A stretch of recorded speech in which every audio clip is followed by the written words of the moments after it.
Shalom, Shalom and Shana Tova. Happy New Year. Shana Tova, bonne année sur la première journée de janvier 2022.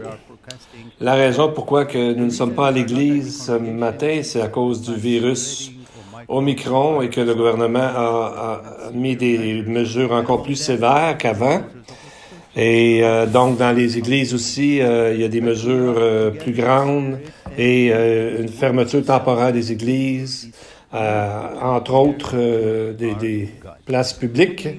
Mais nous sommes un dans l'esprit et nous voulons célébrer ensemble la parole de Dieu et pour entrer dans la nouvelle année avec le Seigneur qui nous conduit. Souvent, le début de nouvelle année nous amène à considérer combien le temps passe vite. Job a dit dans Job 9,25, « Mes jours sont plus rapides qu'un courrier. » Et on dirait que plus on vieillit, plus le courrier, ou en tout cas, plus le temps passe vite. Et on s'aperçoit que ça va vraiment vite, le temps, quoi qu'il arrive. Le nom du mois de janvier vient de la mythologie romaine, le dieu Janus, qui avait deux visages, un qui regardait le passé et un qui regardait le futur.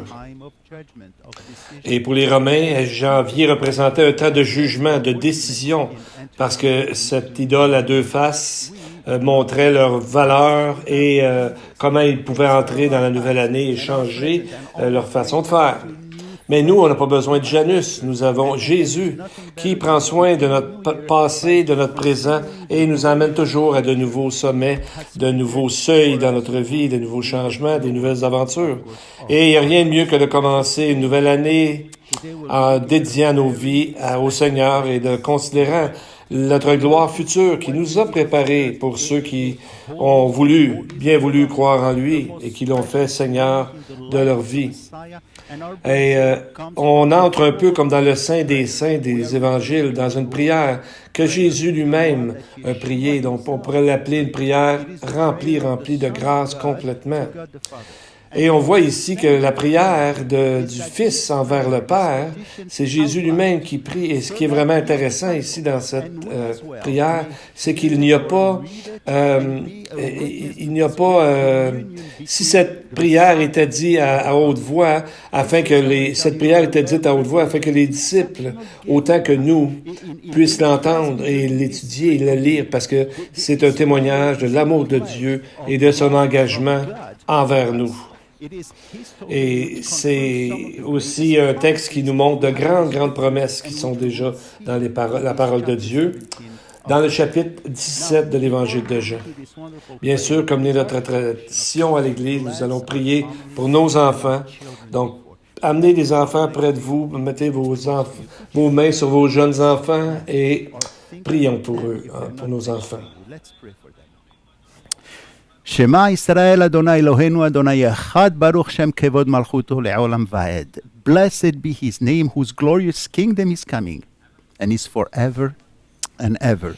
Heavenly Father, this morning and on this first day of the year, we ask for your strong arms of protection to be around our children today and until your coming. Bless them and protect them, that they may be held safely within your love, especially during these times when so many, and in the medias especially, are calling good what you despise and are even encouraging the youth to partake in their ways. Guard and shield our children, Lord, and fill their hearts with your presence. Fill their days and nights with hope and joy. Fill their minds with your truth and light. And we pray in the name of the one who's sitting at your right hand, Yeshua HaMashiach. Amen. Amen. Et on a commencé dernièrement à lire cette ancienne prière avant d'ouvrir la parole de Dieu. Et faisons-le encore ce matin. Béni sois-tu, ô Éternel, notre Dieu, Roi de l'univers, qui nous a donné la parole de la vérité et qui a semé la vie éternelle parmi nous. Béni sois-tu, ô Éternel, qui nous donne les Écritures. Amen et Amen. Maintenant, ouvrons nos Bibles, l'Évangile de Jean, chapitre 17.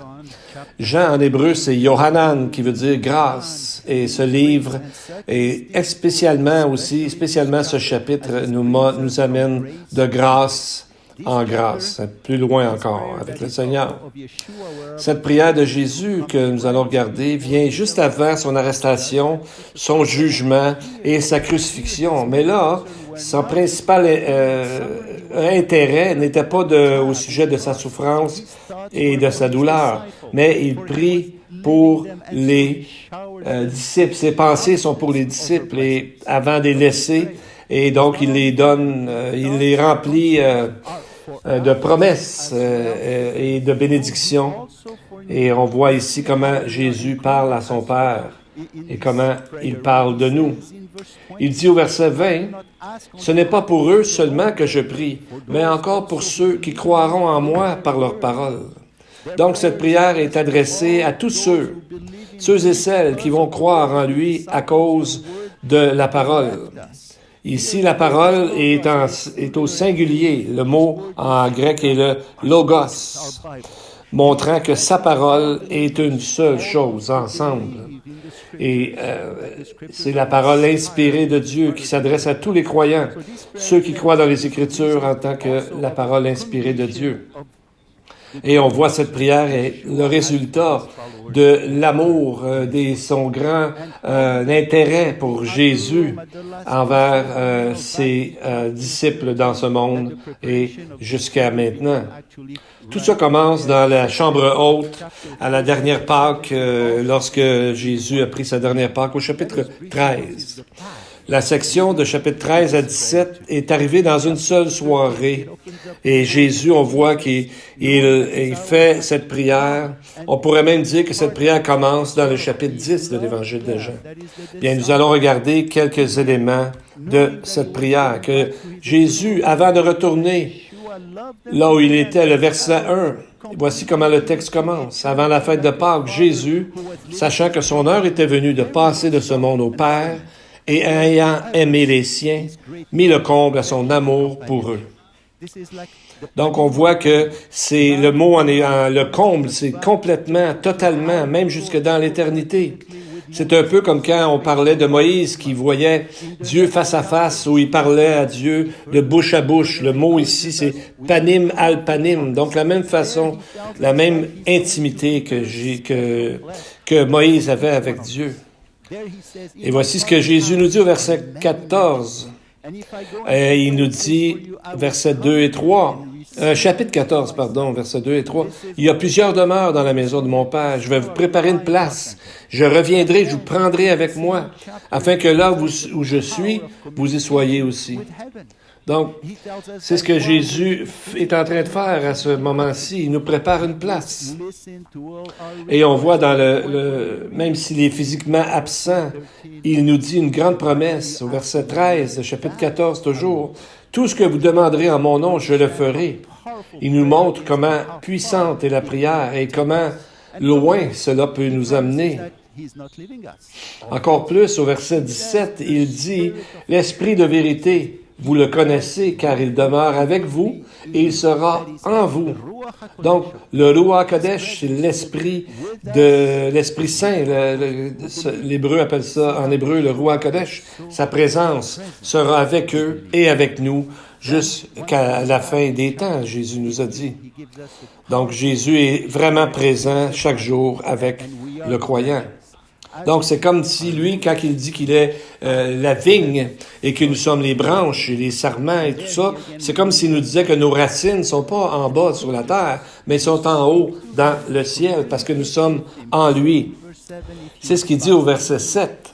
« Si vous demeurez en moi et que mes paroles demeurent en vous, demandez ce que vous voudrez et cela vous sera accordé. » Donc, on voit ici, c'est vraiment une intimité avec Dieu. Donc, c'est un grand cadeau que cette communication que nous pouvons voir avec Dieu.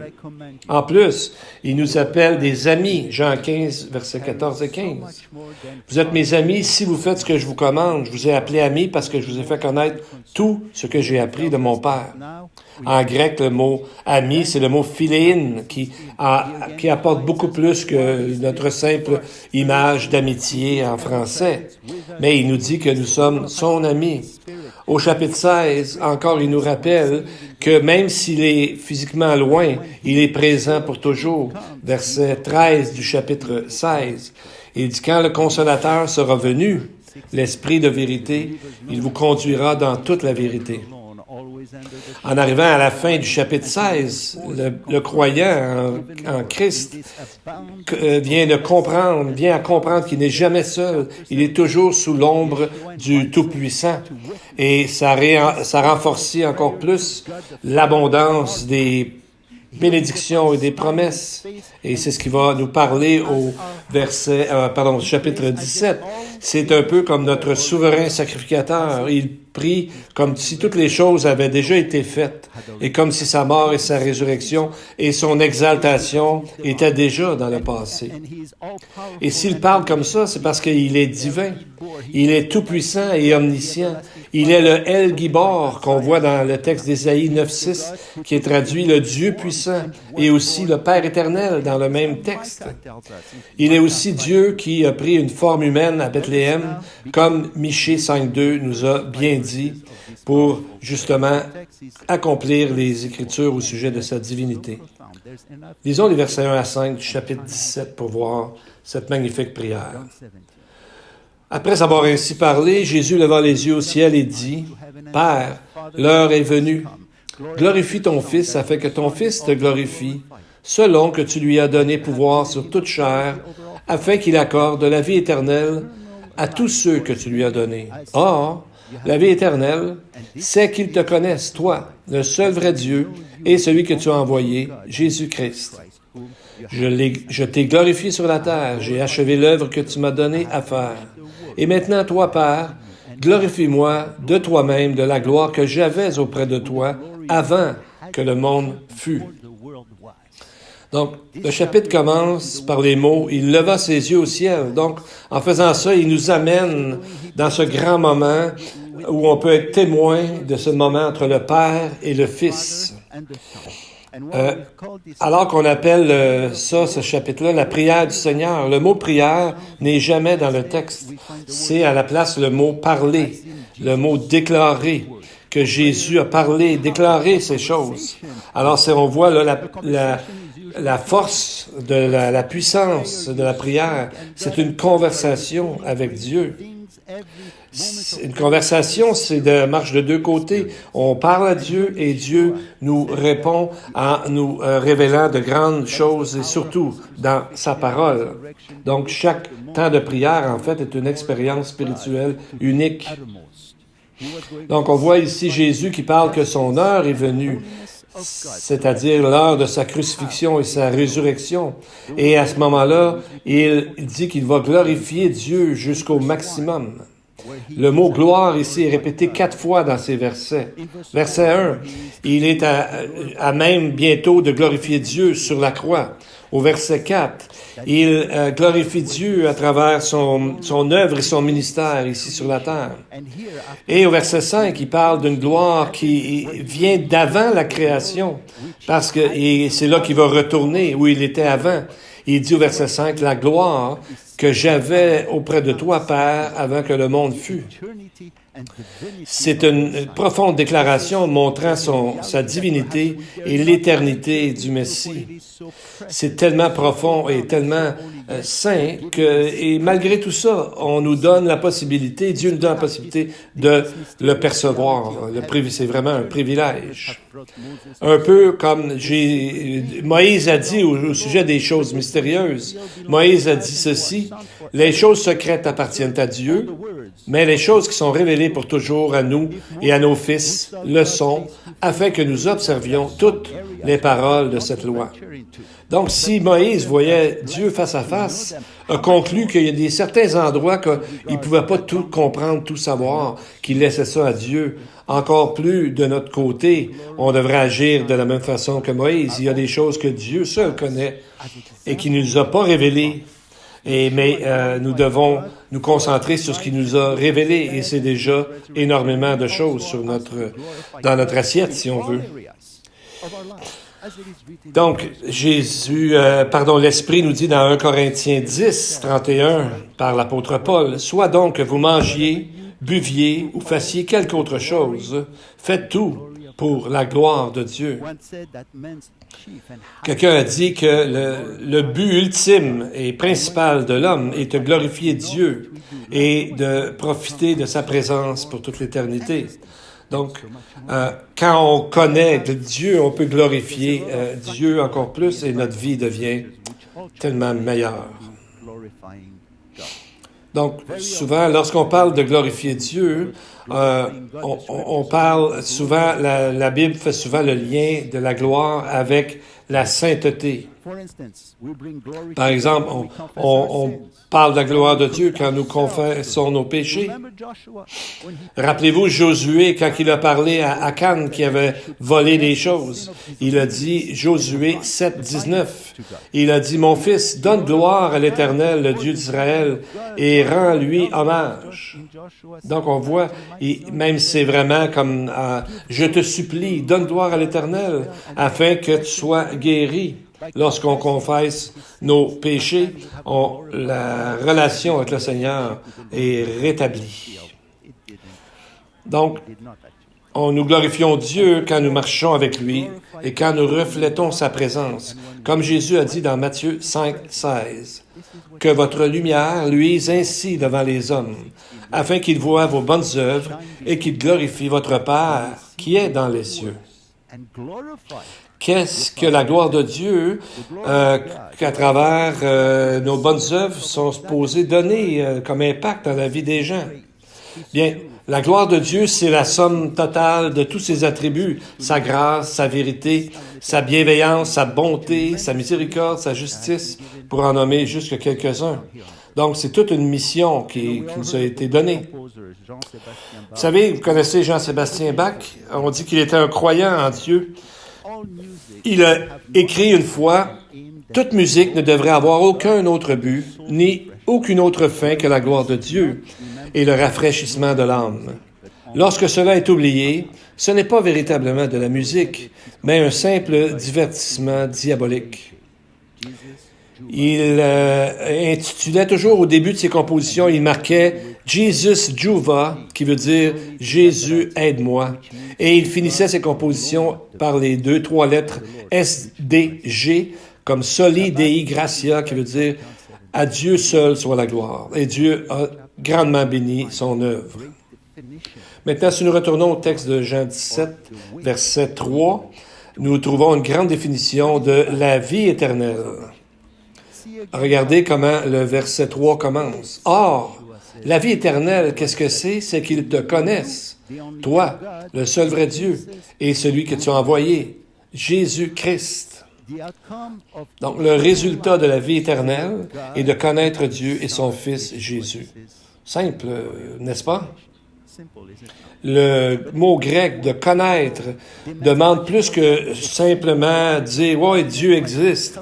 Ça demande, dans l'idée du mot grec, une compréhension intelligente qui vient d'une investigation, d'une étude et d'une compréhension de l'ensemble de ce que Dieu nous a dit. Et derrière ce mot, ginosko, on voit la progression constante et la croissance dans toute personne qui est croyant en Dieu. Mais juste de croire en Dieu, c'est pas assez, parce que la Bible nous dit que même les démons croient en Dieu. Ils savent qu'il existe, mais ils tremblent, parce qu'ils savent qu'un jour, tout cela va finir. Et ils ne sont pas des amis de Dieu. Donc, une mer de différence entre simplement dire que Dieu existe et comprendre actuellement et étudier et savoir que Dieu existe vraiment en pouvant interagir avec lui à travers la plateforme, si on veut, de la parole de Dieu. Le verset 3 est un peu comme un en-tête, parce que le texte nous donne encore plus de précision plus tard de ce que ça veut dire de connaître Dieu. Premièrement, après le verset 3, on nous dit dans le verset 6, Jésus nous dit ça, que ceux qui connaissent Dieu, ils ont gardé sa parole. Donc, c'est la caractéristique d'un croyant, quelqu'un qui croit aux préceptes de la parole. Le mot grec est théréo, de garder, qui veut dire d'observer, de garder, de protéger. Et le verbe grec est un parfait, actif, indicatif. Ça veut dire que un croyant n'a jamais fini de grandir en Dieu. C'est quelque chose d'éternellement qui commence déjà ici, bas sur la terre. Et c'est au verset 8 qui nous donne ce qui est la base de la vie éternelle. Jésus dit au verset 8, « Je leur ai donné les paroles que tu m'as données, et ils les ont reçues, et ils ont vraiment cru que je suis sorti. Ils ont connu, pardon, je recommence. Ils ont donné les paroles que...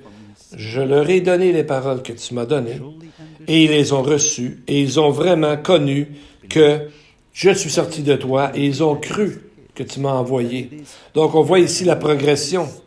Les paroles, ils les ont reçues et ils ont cru. Et là arrive la vie éternelle. Lorsqu'on emprunte ce chemin-là.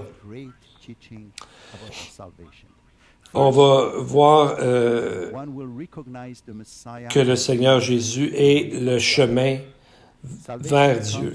Parce que la vie éternelle est de connaître quoi? Le texte nous dit Dieu et celui qui a envoyé qui? Jésus-Christ. Et c'est là que nous reconnaissons que la vie éternelle est à travers sa parole. C'est à travers sa parole que nous connaissons que Dieu existe et qu'il nous demande quoi faire. Et c'est là la marque des croyants, c'est qu'ils gardent la parole de Dieu malgré qu'ils ne sont pas parfaits, que nous ne sommes pas parfaits, mais nous voulons garder la parole de Dieu. Donc, de comprendre la parole de Dieu, ça ne veut pas dire que nous devons connaître toute notre Bible et connaître tous ses enseignements, mais simplement de reconnaître qu'il y a pas une seule vérité, mais un seul enseignement qui passe à travers toutes les Écritures, c'est que le salut est par la foi et par la foi en Jésus que Dieu a envoyé pour nous donner la vie éternelle. Et c'est ça, la vie éternelle. Mais vous savez, ça n'arrête pas là. C'était vraiment le début d'une croissance constante. Comme Jésus a dit au verset 17, toujours de Jean 17, « Sanctifie-les par ta vérité.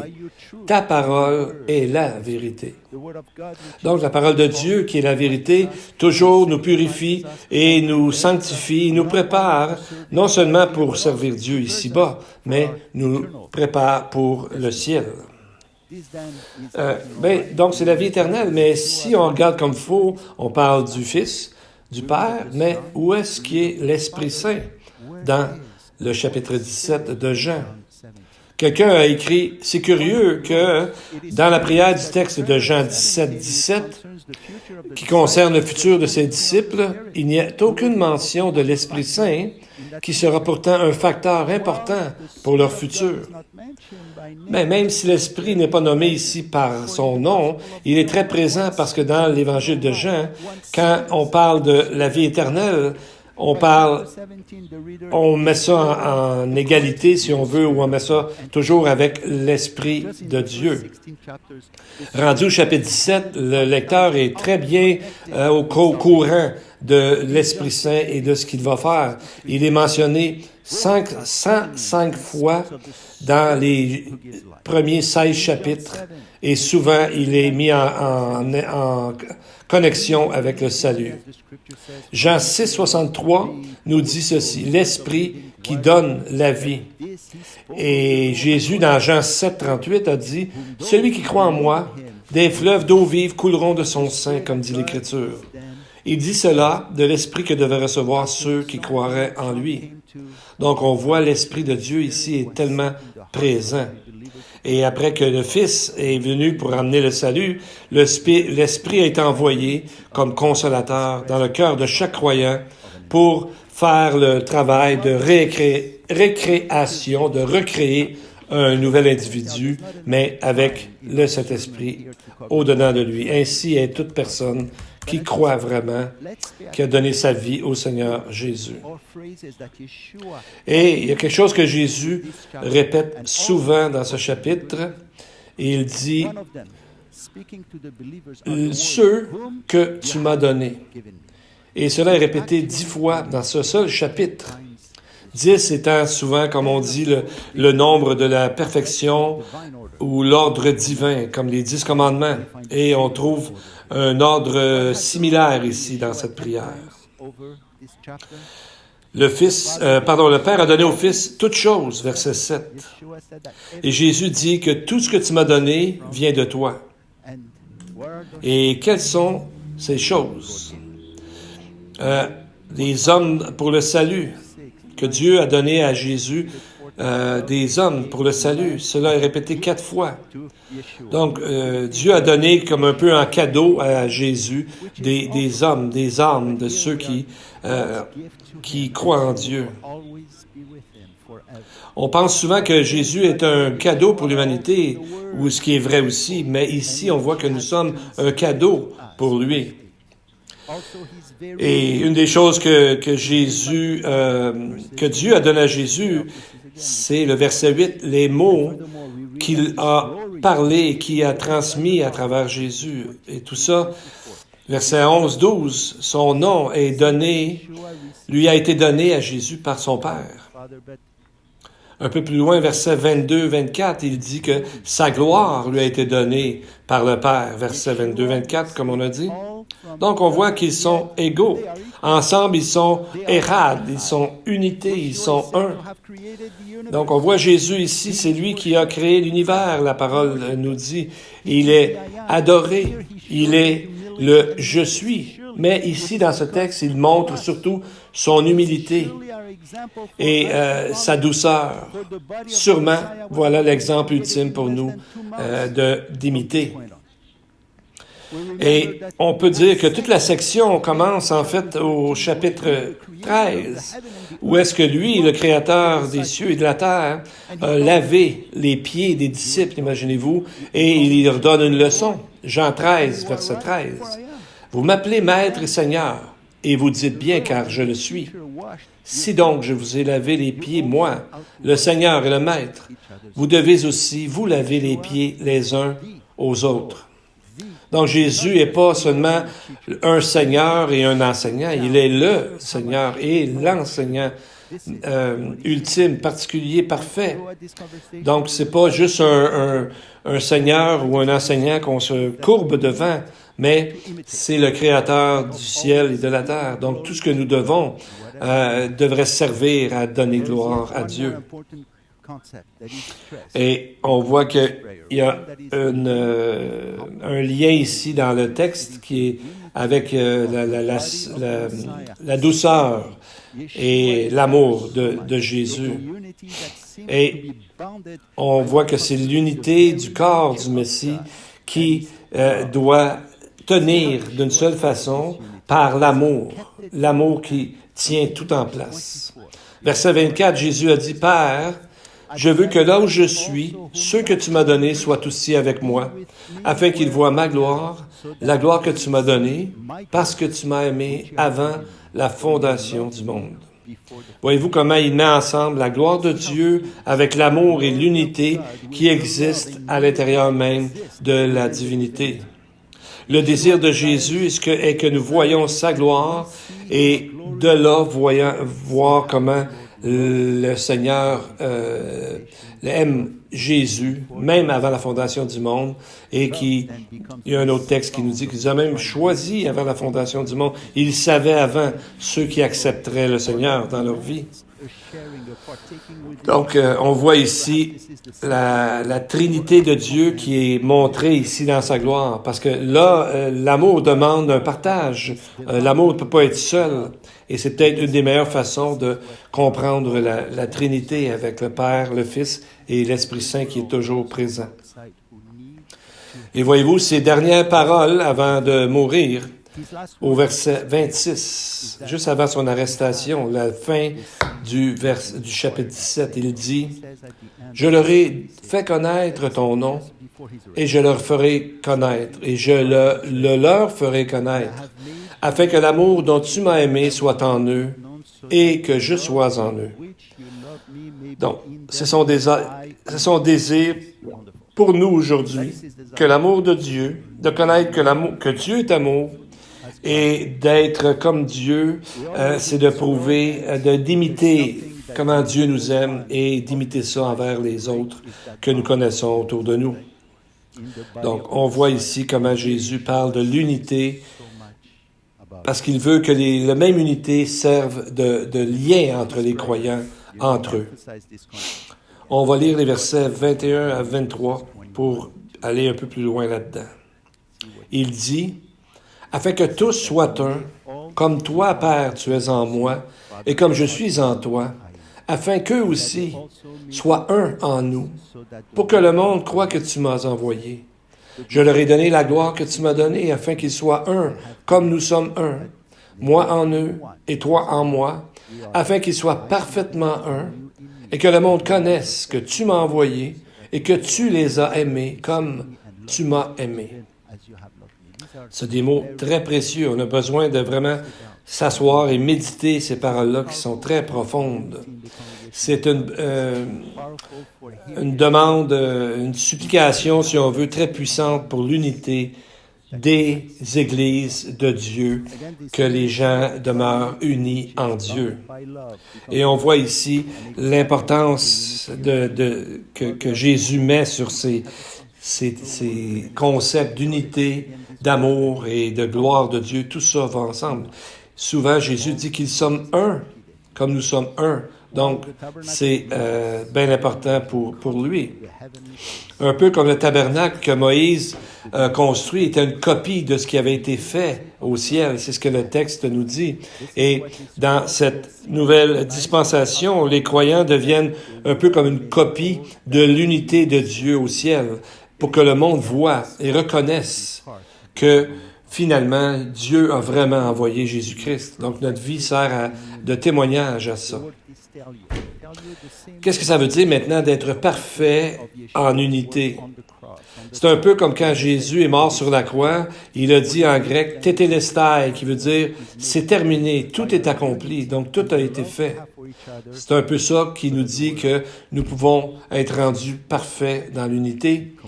Verset 35 du chapitre 13, qui dit « À ceci, tous connaîtront que vous êtes mes disciples, si vous avez de l'amour les uns pour les autres. » Donc on voit ici, c'est la perfection ici qui est dit, démontrer comment ça doit se faire dans notre vie. Avant de conclure, il y a une autre répétition qu'on voit, un mot qui est souvent répété, c'est le mot « monde ». En grec, c'est le mot « cosmos », où est-ce que nous avons trouvé aussi notre mot « cosmos ». Donc, c'est un système. Mais il nous dit, le mot « cosmos » revient 18 fois dans ce chapitre. Mais Jésus nous dit que nous ne sommes pas de ce monde, de ce système, de ce cosmos. Jésus nous dit au verset 6 du chapitre 17, il dit à Dieu, « Tu m'as donné du milieu du monde. » Verset 16, « Ils ne sont pas du monde. » Et un rappel au verset 14, que nous serons haïs du monde. Mais dans tout ça, nous devons ne pas nous conformer à ce monde. Verset 15. Et encore, nous sommes envoyés dans ce monde pour bénir ce monde. Verset 18 du même chapitre toujours. Donc, la prière de Jésus, c'est pas qu'on soit enlevé de ce monde aussitôt que possible, mais même ça serait bien intéressant, hein, on aimerait ça, mais que nous demeurions, que nous persévérions, que nous portions des fruits et que nous soyons gardés du malin et de pouvoir garder un témoignage pour que les gens reconnaissent que Dieu a envoyé Jésus pour le salut éternel de quiconque croit. Donc, il ne faut pas se séparer du monde, il faut être dans le monde. Donc ce verset-là nous dit, Jésus nous dit, « Je prie pas, Père, de les enlever du monde. » Il dit qu'il nous a envoyés dans le monde. Au verset 18, c'est ce qu'il nous dit.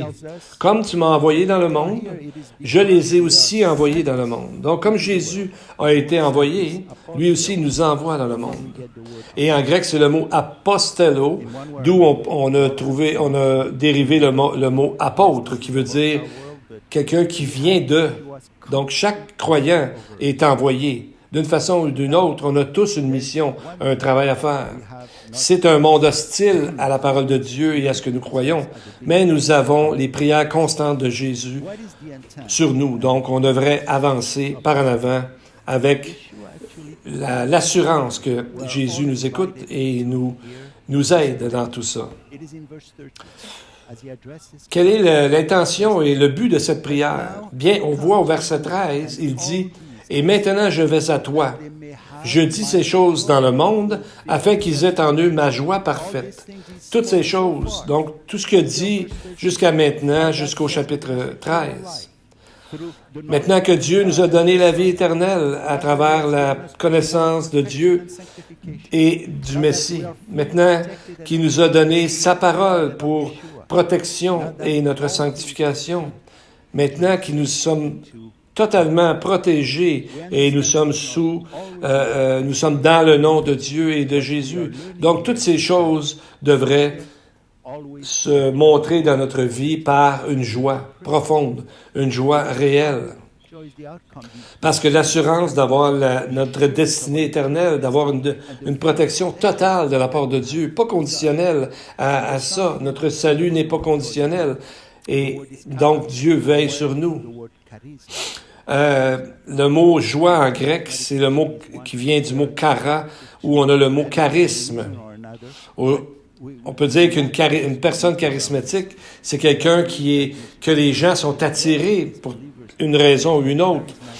Et nous devons être comme ça pour les gens alentour de nous. Nous devons donner le goût aux gens de vouloir être aussi heureux que nous par la parole de Dieu qui nous donne.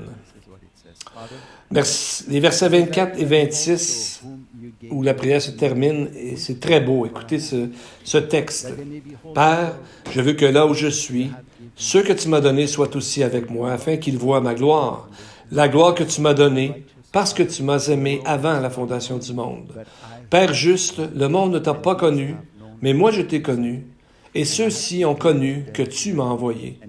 Je leur ferai connaître ton nom, et je leur ferai connaître, afin que l'amour dont tu m'as aimé soit en eux, et que je sois en eux. » Il a commencé sa prière en appelant son Père. Et ici, il n'y a aucune demande. Et Jésus conclut en disant que son désir, c'est que nous soyons tous avec lui au ciel. Et Jésus, ses prières sont toujours répondues. Donc, ça veut dire que bientôt, nous serons avec lui. Sachant que Jésus prendrait toute la colère de Dieu sur lui, il l'appelle Père juste.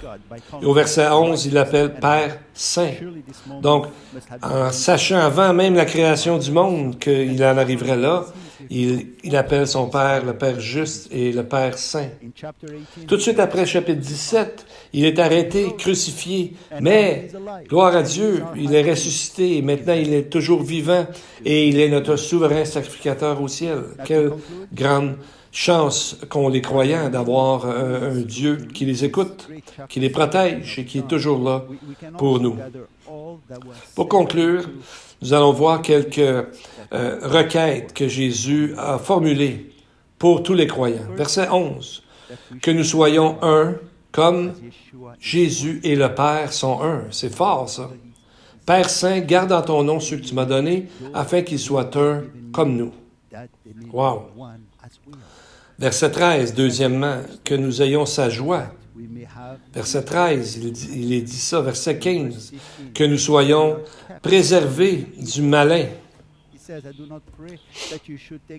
Que Dieu nous préserve du malin. Au verset 9, il dit, c'est pour eux que je prie.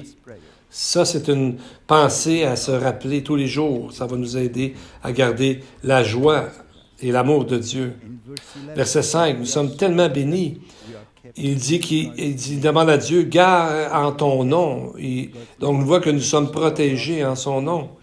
Non seulement gardés en son nom, mais au nom de Dieu, mais nous sommes gardés en Jésus. Verset 11, verset 12. Un peu comme dans Jean chapitre 10, quand Jésus dit « Personne ne peut nous raver de sa main, et ni de la main de son Père, et lui et le Père sont un. » Donc, on voit ici la grande unité, que nous soyons sanctifiés.